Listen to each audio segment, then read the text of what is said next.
Listen to me closely. Have you ever felt the crushing weight of a mind that simply refuses to shut off?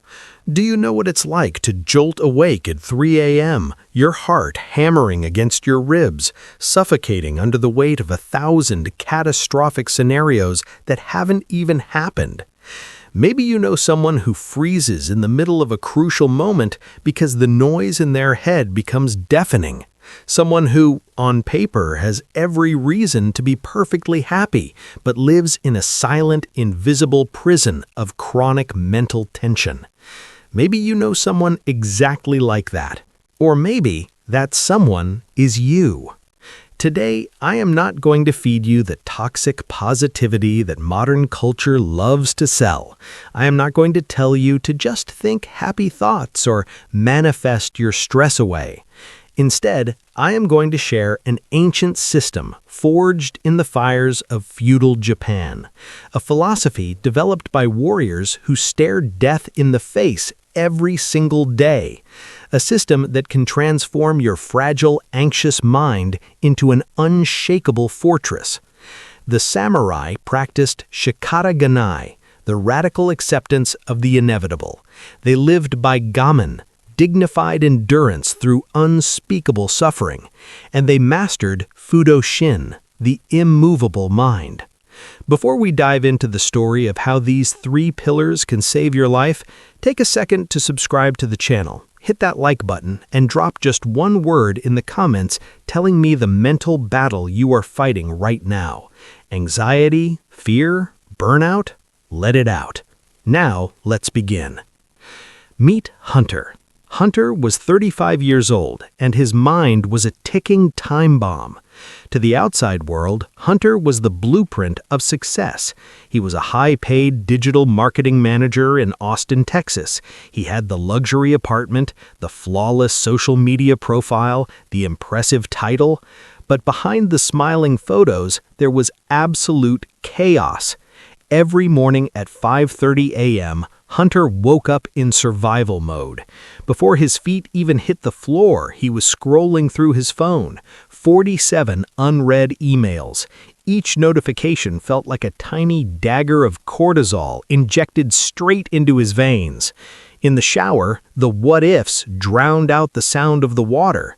What if my presentation fails? What if the client walks away? What if I lose it all? He optimized every second of his day. He listened to productivity podcasts at 2x speed, cut out sugar, cut out alcohol, meditated, downloaded every scheduling app imaginable. But here is the brutal irony. The tighter Hunter tried to grip the steering wheel of his life, the more violently he spun out of control. Because life has a very inconvenient truth. It does not care about your perfectly color-coded plans. The breaking point arrived on a Thursday. Hunter had spent 3 agonizing weeks preparing a pitch for a room full of major investors. He had slept 4 hours a night, rehearsing until his throat was raw. It was technically flawless. He walked into the boardroom, clicked to the 4th slide, and then his brain simply shut down. His hands began to shake uncontrollably. The room tilted. The faces of the investors blurred into a terrifying mosaic of judgment. His CEO stepped forward, asking if he was all right, but Hunter wasn't there anymore. He muttered an apology, fled the room, locked himself in a bathroom stall, and collapsed on the cold tile floor. He wept. Not just from humiliation, but from the utter exhaustion of realizing that his entire system of controlling the universe had spectacularly failed him. 10 minutes later, his CEO, Richard, quietly knocked on the door. He didn't fire him. Instead, Richard handed him a card. 10 years ago, my mind almost killed me too, Richard said. Go see this man. He saved my life. 3 days later, Hunter found himself sitting across from Dr. Takahashi, a therapist who carried the quiet, imposing presence of a martial arts grand master. Hunter poured out his misery, the sleepless nights, the panic, the desperate need for control. Dr. Takahashi listened in perfect silence. He didn't offer breathing exercises or pills. Instead, he asked a piercing question. How many hours a day do you spend trying to control things that are completely out of your hands? Hunter was stunned. He worried about his boss's opinions, the economy, the future. He controlled none of them. He spent 90% of his daily energy fighting ghosts. Dr. Takahashi leaned forward. Let me teach you Fudoshin, the immovable mind. The legendary samurai Miyato Musashi once arrived hours late to a duel to the death. His opponent, Kojiro, was seething with rage, breathing heavily, muscles tense, consumed by anger. Musashi arrived completely calm. His mind was as still as a mountain lake. Musashi won in seconds, not because he was the stronger swordsman, but because Kojiro was hijacked by his own emotions. You, Takahashi pointed at Hunter, are losing a daily duel against your own mind. When anxiety arrives, you become the anxiety. Fudoshin is not about stopping the wind. It's about being the bamboo. You must learn to bend in the storm without breaking. He gave Hunter a simple task. The next time panic strikes, do absolutely nothing for 10 seconds. Don't fight it. Observe it. Locate where it lives in your body. Realize that it is just a sensation, not reality. Weeks passed and Hunter practiced the 10-second pause. He began creating space between the trigger and his reaction, but the fear of the unknown still haunted him. That's when Dr. Takahashi introduced him to the second philosophy, Shikata Ga Nai. It roughly translates to, it cannot be helped, but its true meaning is the radical acceptance of the inevitable. Takahashi drew 2 circles on a whiteboard, a massive circle on the outside, a tiny dot on the inside. The large circle is everything you cannot control, the market, other people's opinions, disease, time.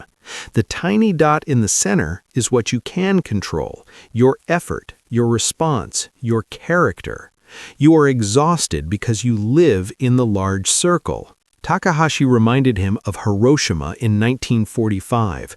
When the city was vaporized, the survivors did not waste their precious energy screaming at the sky, asking the universe why it was unfair. They practiced Shikata Ga Nai. They accepted the ashes, and then they used 100% of their energy to rebuild.